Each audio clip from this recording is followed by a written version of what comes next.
سورۃ التغابن، سورہ تغابن کا تعارف، مقام نزول۔ اکثر مفسرین کے نزدیک سورہ تغابن مدنیہ ہے، اور بعض مفسرین کا قول یہ ہے کہ آیت نمبر 14 یا ایھا الذین آمنوا ان من ازواجکم سے شروع ہونے والی 3 آیتوں کے علاوہ یہ سورت مکیہ ہے۔ رکوع اور آیات کی تعداد، اس سورت میں 2 رکوع اور 18 آیتیں ہیں۔ تغابن نام رکھنے کی وجہ، تغابن کا لفظی معنی ہے خرید و فروخت میں نقصان پہنچانا، اور یہ قیامت کے دن کا ایک نام بھی ہے۔ اس سورت کی آیت نمبر 9 میں بتایا گیا کہ قیامت کا دن یوم التغابن یعنی نقصان اور خسارے کا دن ہے۔ اس مناسبت سے اسے سورہ تغابن کہتے ہیں۔ سورہ تغابن کے مضامین، اس سورت کا مرکزی مضمون یہ ہے کہ اس میں عقائد سے متعلق امور بیان کیے گئے ہیں۔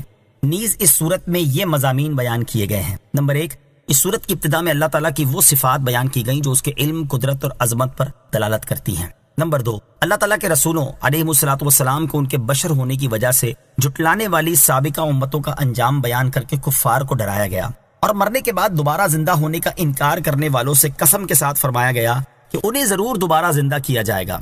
نمبر 3، قیامت کے دن کے بارے میں بتایا گیا کہ وہ دن ہارنے والوں کی ہار ظاہر ہونے کا دن ہے۔ نمبر 4، یہ بتایا گیا کہ ہر مصیبت اللہ تعالیٰ کے حکم سے پہنچتی ہے۔ نمبر 5، یہ خبر دی گئی کہ تمہاری بیویوں اور تمہاری اولاد میں سے وہ تمہارے دشمن ہیں جو اللہ تعالیٰ کی اطاعت سے روکتے ہیں، تو ان سے احتیاط رکھو۔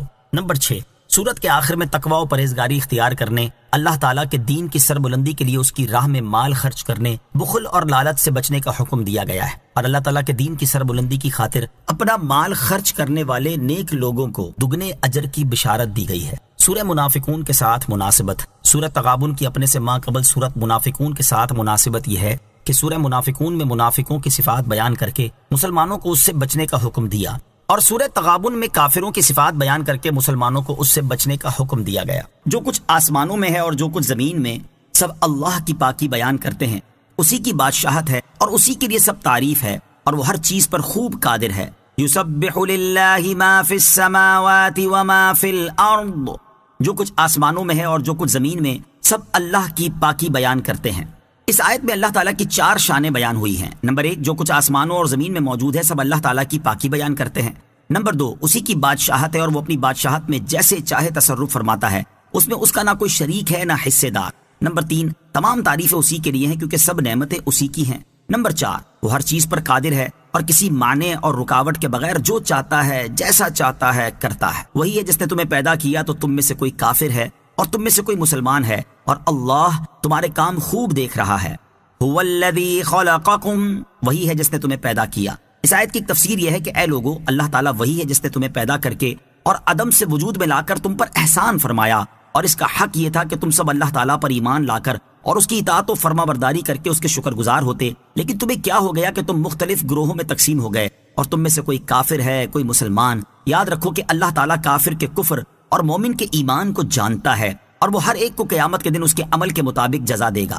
دوسری تفسیر یہ ہے کہ اے لوگو، وہی اللہ ہے جس نے تمہیں پیدا کیا، تو تم میں سے کوئی ایسا ہے جسے کافر پیدا فرمایا اور کوئی ایسا ہے جسے مسلمان پیدا فرمایا ہے، اور اللہ تمہارے کام دیکھ رہا ہے، تو وہ تمہارے ساتھ ایسا معاملہ فرمائے گا جو تمہارے اعمال کے مناسب ہو۔ یہاں آیت کی دوسری تفسیر کی مناسبت سے 3 احادیث بھی سماعت کیجیے۔ نمبر 1، ام المومنین حضرت عائشہ صدیقہ رضی اللہ تعالی عنہا فرماتی ہیں، نبی کریم صلی اللہ تعالی علیہ وسلم نے ارشاد فرمایا، اے عائشہ، اللہ تعالیٰ نے بعض لوگوں کو جنت کا اہل بنایا حالانکہ وہ اپنے آبا کی پشتوں میں تھے، اور بعض لوگوں کو جہنم کا اہل بنایا حالانکہ وہ اپنے آبا کی پشتوں میں تھے۔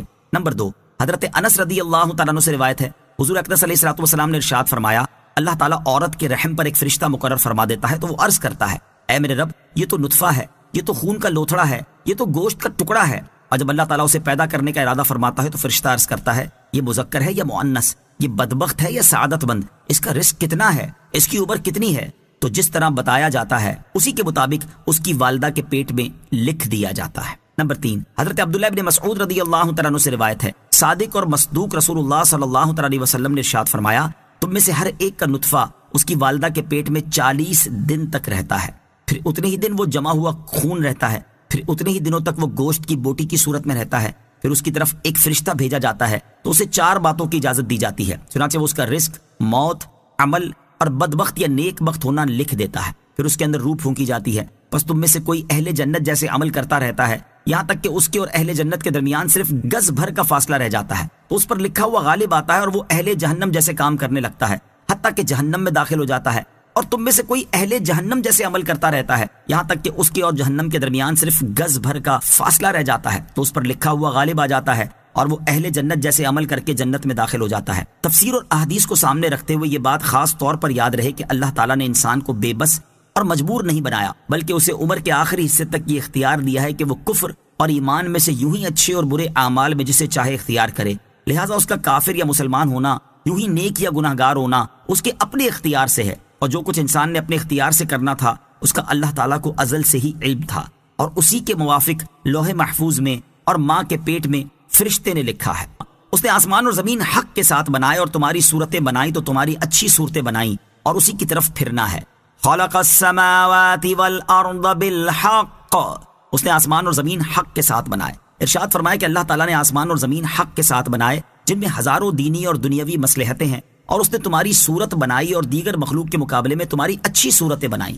اس احسان کے شکریہ میں تم پر لازم ہے کہ اپنی سیرت بھی اچھی رکھو، نیز قیامت کے دن تمہیں اسی کی بارگاہ میں لوٹ کر جانا ہے تو تم اپنے باطن کو اچھا کر لو تاکہ عذاب کے ذریعے تمہارے ظاہر کو مسخ نہ کر دیا جائے۔ انسانی صورت بہترین صورت ہے، اسے بگاڑنا حرام ہے، لہٰذا ناک کان کاٹنا، چہرے پر راکھ وغیرہ مل کر صورت بگاڑنا، مردوں کو عورت کی شکل یا عورتوں کو مردوں کی شکل بنانا حرام ہے۔ اللہ تعالیٰ نے جو صورت بخشی وہی اچھی ہے۔ يعلم ما في السماوات والأرض ويعلم ما تسرون وما تعلنون والله عليم بذات الصدور۔ ترجمہ، وہ جانتا ہے جو کچھ آسمانوں اور زمین میں ہے، اور وہ جانتا ہے جو تم چھپاتے ہو اور جو تم ظاہر کرتے ہو، اور اللہ دلوں کی بات خوب جانتا ہے۔ یعلم ما فی السماوات والارض، وہ جانتا ہے جو کچھ آسمانوں اور زمین میں ہے۔ اس آیت میں اللہ تعالیٰ نے اپنے علم کی وسعت کو بیان فرمایا ہے۔ چنانچہ آیت کا خلاصہ یہ ہے کہ آسمانوں اور زمین میں موجود ہر چیز کو اللہ تعالیٰ جانتا ہے، تمہاری نیتوں، دلی ارادوں اور اعمال کو بھی جانتا ہے، تمہارے ظاہری اور پوشیدہ کاموں سے بھی خبردار ہے، حتیٰ کہ جو چیزیں صرف خیال میں رہیں اور کبھی ان کا ظہور نہ ہوا ان کی بھی خبر رکھتا ہے۔ لہٰذا ہر کوئی اللہ تعالیٰ کے ڈر اور اس سے حیا کی وجہ سے اللہ تعالیٰ کی نافرمانی سے بچے۔ أَلَمْ يَأْتِكُمْ نَبَأُ الَّذِينَ كَفَرُوا مِن قَبْلُ فَذَاقُوا وَبَالَ أَمْرِهِمْ وَلَهُمْ عَذَابٌ أَلِيمٌ۔ ترجمہ، کیا تمہارے پاس تم سے پہلے لوگوں کی خبر نہ آئی جنہوں نے کفر کیا اور اپنے کام کا وبال چکھ لیا، اور ان کے لیے دردناک عذاب ہے۔ أَلَمْ يَأْتِكُمْ نَبَأُ الَّذِينَ كَفَرُوا مِن قَبْلُ، کیا تمہارے پاس تم سے پہلے لوگوں کی خبر نہ آئی جنہوں نے کفر کیا؟ اس آیت میں کفار مکہ سے خطاب فرمایا گیا کہ اے کافروں، کیا تمہیں گزری ہوئی ان امتوں کے احوال معلوم نہیں جنہوں نے انبیاء کرام علیہ السلام کی تکذیب کی، انہیں جھٹلایا اور دنیا میں اپنے کفر کی سزا پائی، اور ان کے لیے آخرت میں دردناک عذاب ہے۔ آیت أَلَمْ يَأْتِكُمْ نَبَأُ الَّذِينَ كَفَرُوا سے حاصل ہونے والی معلومات۔ اس آیت سے دو باتیں معلوم ہوئیں۔ نمبر ایک، صحیح تاریخ کا پڑھنا مفید ہے کہ اس کے ذریعے اللہ تعالیٰ سے خوف اور امید حاصل ہوتی ہے۔ نمبر دو، کفار پر دنیا میں عذاب آنا آخرت کے عذاب کو کم نہ کرے گا۔ ذَلِكَ بِأَنَّهُ كَانَتْ تَأْتِيهِمْ رُسُلُهُم بِالْبَيِّنَاتِ فَقَالُوا أَبَشَرٌ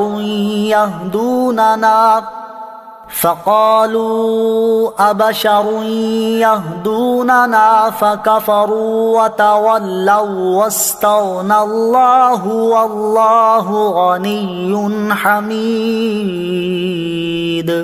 ترجمہ، یہ اس لیے کہ ان کے پاس ان کے رسول روشن دلیلیں لاتے تو وہ کہتے کیا آدمی ہماری رہنمائی کریں گے؟ تو انہوں نے کفر کیا اور منہ پھیر لیا، اور اللہ نے بے پرواہی فرمائی، اور اللہ بے پرواہ ہر حمد کے لائق ہے۔ ذَلِكَ بِأَنَّهُ كَانَتْ تَأْتِيهِمْ رُسُلُهُم بِالْبَيِّنَاتِ، یہ اس لیے کہ ان کے پاس ان کے رسول روشن دلیلیں لاتے، یعنی سابقہ کافروں پر یہ دنیا کے عذاب اس لیے آئے کہ جب ان کے پاس ان کے رسول روشن دلیلیں لاتے اور معجزے دکھاتے جن سے ان کی حقانیت روز روشن کی طرح ظاہر ہو جاتی تو وہ کہتے کیا آدمی بشر ہماری رہنمائی کریں گے؟ تو انہوں نے رسولوں کا انکار کر کے کفر کیا اور ایمان لانے سے پھر گئے، اور اللہ تعالیٰ تو ازل سے ہی ان کے ایمان اور ان کی اطاعت و عبادت سے بے پرواہ ہے، کیونکہ وہ اپنی مخلوق سے بے نیاز اور اپنے تمام افعال میں حمد کے لائق ہے۔ چنانچہ جب انہوں نے کفر کیا اور کسی طرح ایمان نہ لائے تو اس کا نتیجہ یہ ہوا کہ دنیا میں ان پر عذاب آئے۔ آیت ذَلِكَ بِأَنَّهُ كَانَتْ تَأْتِيهِمْ رُسُلُهُم بِالْبَيِّنَاتِ سے حاصل ہونے والی معلومات۔ اس آیت سے تین باتیں معلوم ہوئی۔ نمبر 1، ہر رسول علیہ الصلوۃ والسلام کو معجزہ ضرور دیا گیا۔ یاد رہے کہ کسی کو ایک اور کسی کو زیادہ معجزات عطا کیے گئے، اور ہمارے حضور پر نور علیہ الصلوۃ والسلام کو سب سے زیادہ معجزے عطا ہوئے ہیں۔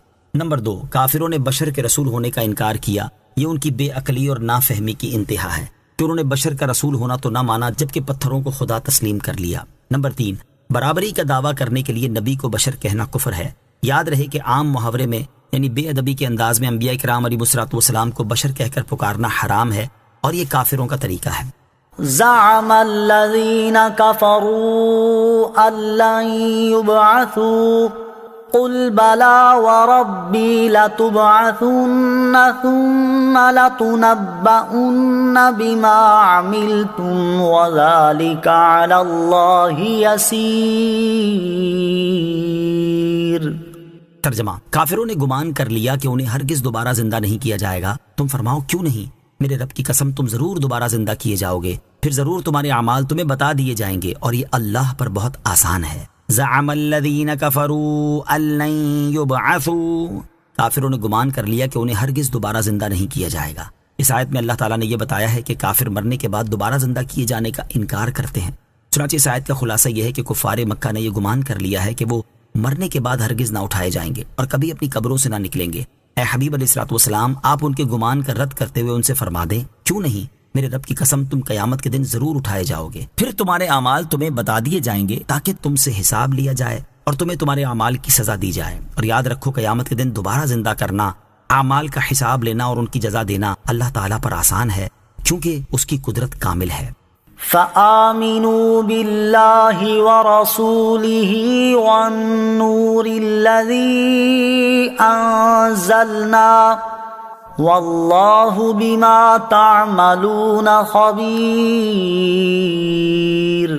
ترجمہ، تو ایمان لاؤ اللہ اور اس کے رسول اور اس نور پر جو ہم نے اتارا، اور اللہ تمہارے کاموں سے خوب خبردار ہے۔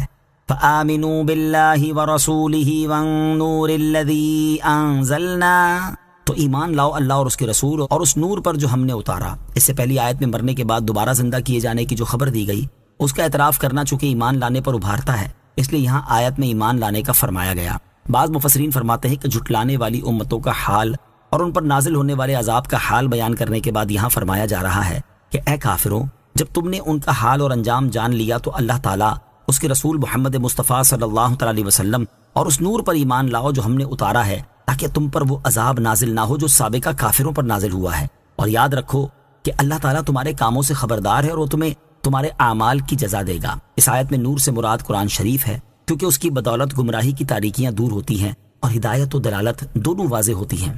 یوم یجمعکم لیوم الجمع ذلک یوم التغابن ومن يؤمن بالله ويعمل صالحا يكفر عنه سيئاته ويدخله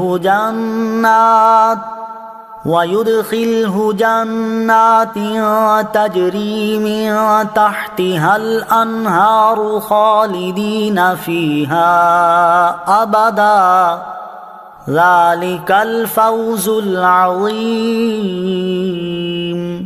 ترجمہ، جس دن وہ جمع ہونے کے دن میں تمہیں اکٹھا کرے گا، وہ دن ہارنے والوں کی ہار ظاہر ہونے کا دن ہے، اور جو اللہ تعالیٰ پر ایمان لائے اور اچھا کام کرے، اللہ اس سے اس کی برائیاں مٹا دے گا اور اسے ان باغوں میں داخل کرے گا جن کے نیچے نہریں بہتی ہیں، وہ ہمیشہ ان میں رہیں گے۔ یہی بہت بڑی کامیابی ہے۔ یوم یجمعکم لیوم الجمع، جس دن وہ جمع ہونے کے دن میں تمہیں اکٹھا کرے گا۔ اس آیت میں جمع ہونے کے دن سے مراد قیامت کا دن ہے، جس میں سب اولین و آخرین جمع ہوں گے، اور یہ وہ دن ہوگا جس میں کفار کی محرومی اور مسلمانوں کی کامیابی پورے طور پر ظاہر ہوگی۔ کفار اپنی ہار کا اقرار کر لیں گے، نیز اس دن اللہ تعالیٰ پر ایمان لانے والوں اور نیک اعمال کرنے والوں کی برائیاں مٹا دی جائیں گی، اور انہیں ایسے باغوں میں داخل کیا جائے گا جن کے نیچے نہریں بہتی ہوں گی، اور وہ ان میں عارضی طور پر نہیں بلکہ ہمیشہ کے لیے رہیں گے، اور یہی حقیقی اور بڑی کامیابی ہے۔ والذین کفروا وکذبوا بآیاتنا اولئک اصحاب النار خالدین فیہا وبئس المصیر۔ ترجمہ، اور جنہوں نے کفر کیا اور ہماری آیتوں کو جھٹلایا، وہ لوگ آگ والے ہیں، ہمیشہ اس میں رہیں گے، اور وہ کیا ہی برا ٹھکانہ ہے۔ والذین کفروا وکذبوا بآیاتنا، اور جنہوں نے کفر کیا اور ہماری آیتوں کو جھٹلایا، یعنی وہ لوگ جنہوں نے اللہ تعالیٰ کی وحدانیت اور قدرت کا انکار کر کے کفر کیا اور ہماری ان آیتوں کو جھٹلایا جو مرنے کے بعد دوبارہ زندہ کیے جانے پر دلالت کرتی ہیں، وہ آگ والے ہیں، ہمیشہ اس میں رہیں گے اور یہ ان کا کیا ہی برا انجام ہے۔ اس آیت سے معلوم ہوا کہ دوزخ میں ہمیشہ رہنا اور سخت عذاب ہونا صرف کفار کے لیے ہے۔ گناہ گار مومن خواہ کیسا ہی گناہ گار ہو، انشاءاللہ دوزخ میں ہمیشہ نہ رہے گا اور اللہ تعالیٰ اسے رسوا نہ کرے گا۔ ما أصاب من مصيبة إلا بإذن الله ومن يؤمن بالله يهد قلبه والله بكل شيء عليم۔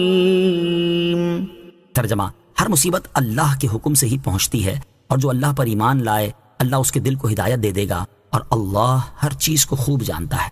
ما اصاب من مصیبت الا باذن اللہ، ہر مصیبت اللہ کے حکم سے ہی پہنچتی ہے۔ اس آیت کا خلاصہ یہ ہے کہ موت کی، مرض کی اور مال کے نقصان وغیرہ کی، الغرض ہر مصیبت اللہ تعالیٰ کے حکم سے ہی پہنچتی ہے، اور جو اللہ تعالیٰ پر ایمان لائے اور جانے کہ جو کچھ ہوتا ہے اللہ تعالیٰ کی مشیت اور اس کے ارادے سے ہوتا ہے، اور مصیبت کے وقت انا للہ و انا الیہ راجعون پڑھے اور اللہ تعالیٰ کی عطا پر شکر اور بلا پر صبر کرے تو اللہ تعالیٰ اس کے دل کو ہدایت دے دے گا کہ وہ اور زیادہ نیکیوں اور طاعتوں میں مشغول ہو، اور اللہ تعالیٰ سب کچھ جانتا ہے۔ خیال رہے کہ بعض مصیبتیں ہمارے گناہوں کی شامت سے آتی ہیں، مگر آتی اللہ تعالیٰ کے حکم سے ہیں، لہٰذا یہ آیت سورہ شورى کی اس آیت وَمَا أَصَابَكُم مِّن مُّصِيبَةٍ فَبِمَا كَسَبَتْ أَيْدِيكُمْ، ترجمہ، اور تمہیں جو مصیبت پہنچی وہ تمہارے ہاتھوں کے کمائے ہوئے اعمال کی وجہ سے ہے، کے خلاف نہیں۔ نیز یہ بھی خیال رہے کہ دنیا کی مصیبتیں مومن کے لیے بہت مرتبہ گناہ کا کفارہ بنتی ہیں یا درجات کی بلندی کا سبب ہوتی ہیں، جبکہ کفار کے لیے عذاب ہیں۔ لہٰذا زیر تفسیر آیت بالکل صاف ہے، اس پر کسی طرح کا کوئی اعتراض نہیں کیا جا سکتا۔ وَأَطِيعُوا اللَّهَ وَأَطِيعُوا الرَّسُولَ فَإِن تَوَلَّيْتُمْ فَإِنَّمَا عَلَى رَسُولِنَا الْبَلَاغُ الْمُبِينُ۔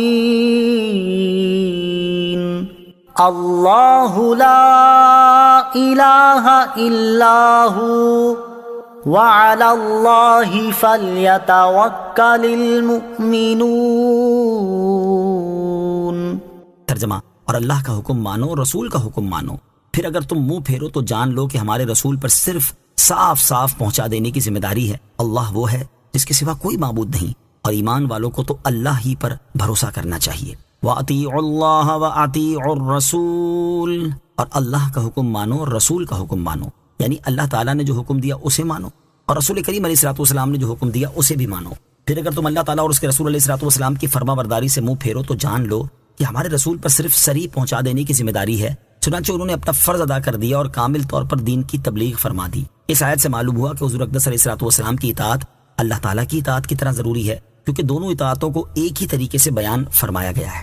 وَعَلَى اللَّهِ فَلْيَتَوَكَّلِ الْمُؤْمِنُونَ، اور ایمان والوں کو تو اللہ ہی پر بھروسہ کرنا چاہیے۔ یاد رہے کہ اللہ تعالیٰ پر توکل کی حقیقت یہ ہے کہ اسباب کو اختیار کیا جائے مگر اعتماد اور بھروسہ صرف رب تعالیٰ پر کیا جائے۔ لہٰذا بیماری میں علاج کرنا، مصیبت میں ظاہری حکام یا باطنی حکام جیسے اللہ تعالیٰ کے اولیاء کی بارگاہ میں حاضر ہونا توکل کے خلاف نہیں۔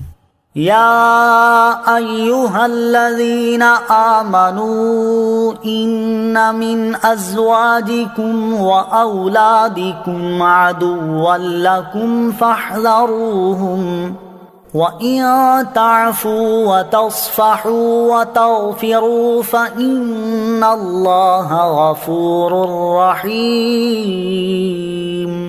ترجمہ، اے ایمان والو، بے شک تمہاری بیویوں اور تمہاری اولاد میں سے کچھ تمہارے دشمن ہیں تو ان سے احتیاط رکھو، اور اگر تم معاف کرو اور درگزر کرو اور بخش دو تو بے شک اللہ بڑا بخشنے والا بہت مہربان ہے۔ یا ایہا الذین آمنوا ان من ازواجکم واولادکم عدوا لکم، اے ایمان والو، بے شک تمہاری بیویوں اور تمہاری اولاد میں سے کچھ تمہارے دشمن ہیں۔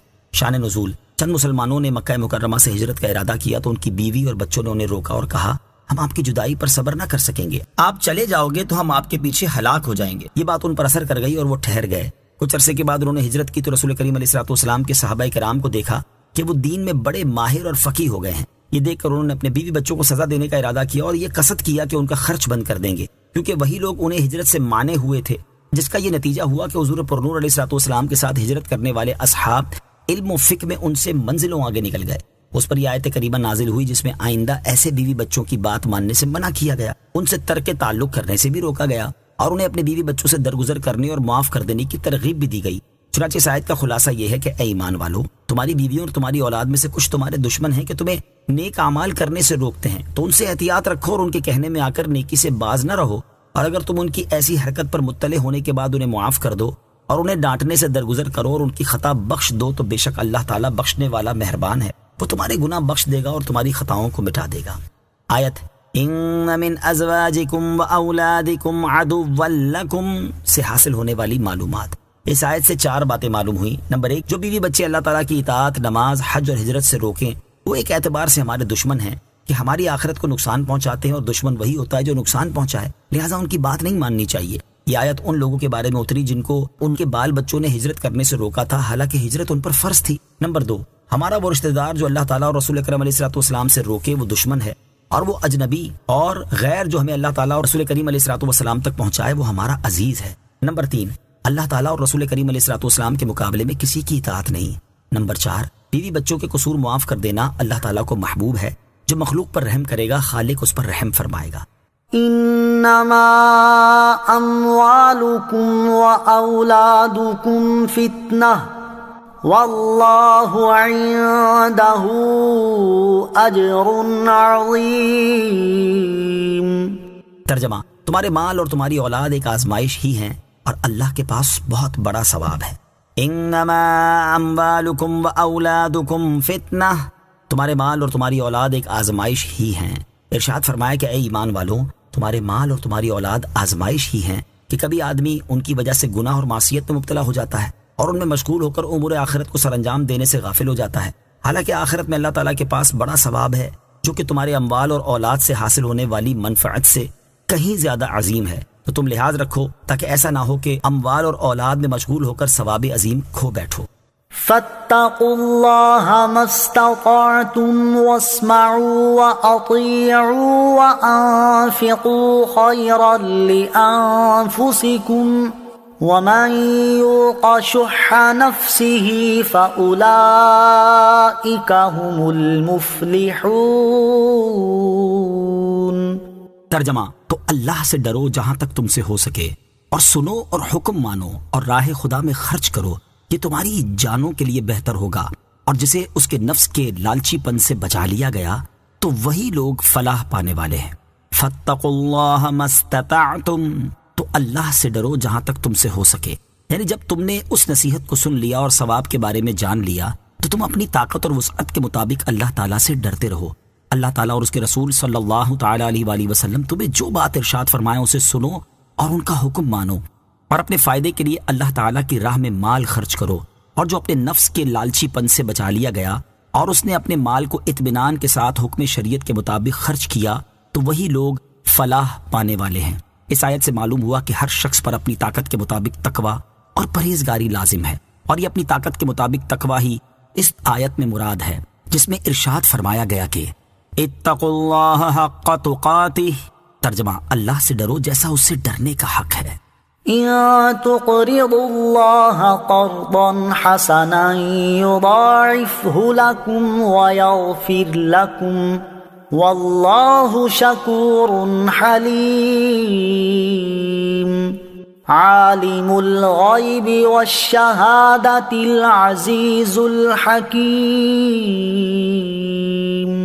ترجمہ، اگر تم اللہ کو اچھا قرض دو گے تو وہ تمہارے لیے اسے کئی گنا بڑھا دے گا اور تمہیں بخش دے گا، اور اللہ قدر فرمانے والا بہت حلم والا ہے، وہ ہر پوشیدہ اور ظاہر کو جاننے والا، بہت عزت والا، بڑا حکمت والا ہے۔ ان تقرضوا اللہ قرضا حسنا، اگر تم اللہ کو اچھا قرض دو گے۔ اس آیت اور اس کے بعد والی آیت کا خلاصہ یہ ہے کہ اے ایمان والو، اگر تم خوش دلی سے اور نیک نیتی کے ساتھ حلال مال سے صدقہ دو گے تو اللہ تعالیٰ تمہارے لیے اسے کئی گنا بڑھا دے گا اور اس کی برکت سے تمہیں بخش دے گا، اور اللہ تعالیٰ کی شان یہ ہے کہ وہ تھوڑے عمل کے بدلے بہت زیادہ عطا کر کے قدر فرمانے والا ہے، جبکہ گناہوں کی کثرت کے باوجود فوری عذاب نازل نہ کر کے حلم فرمانے والا ہے، نیز وہ ہر پوشیدہ اور ظاہر کو جاننے والا، عزت والا اور حکمت والا ہے۔ لہٰذا اللہ تعالیٰ نہ تو تمہاری خیرات سے بے خبر ہے، نہ تمہارے اخلاص سے غافل، اور نہ ہی اس کے خزانوں میں کچھ کمی ہے۔ جب اس کی یہ شان ہے تو پھر یہ نہیں ہو سکتا کہ خیرات کا بدلہ نہ ملے یا کم ملے۔ صدقہ دینے کے فضائل۔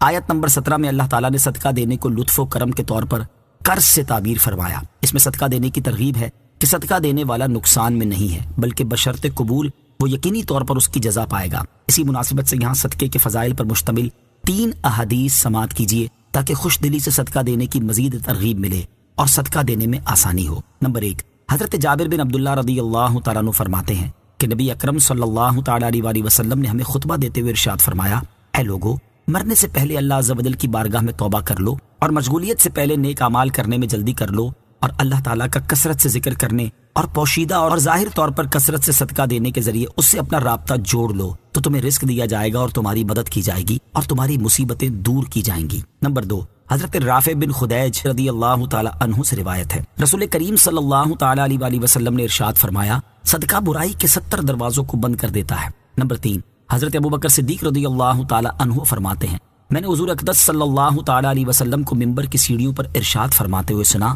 آگ سے بچو اگرچہ ایک ہی کھجور کے ذریعے سے ہو، بے شک یہ ٹیڑھے پن کو سیدھا کرتی اور بری موت سے بچاتی ہے۔ اللہ تعالی خوش دلی اور اخلاص کے ساتھ صدقہ دینے کی توفیق عطا فرمائے، آمین۔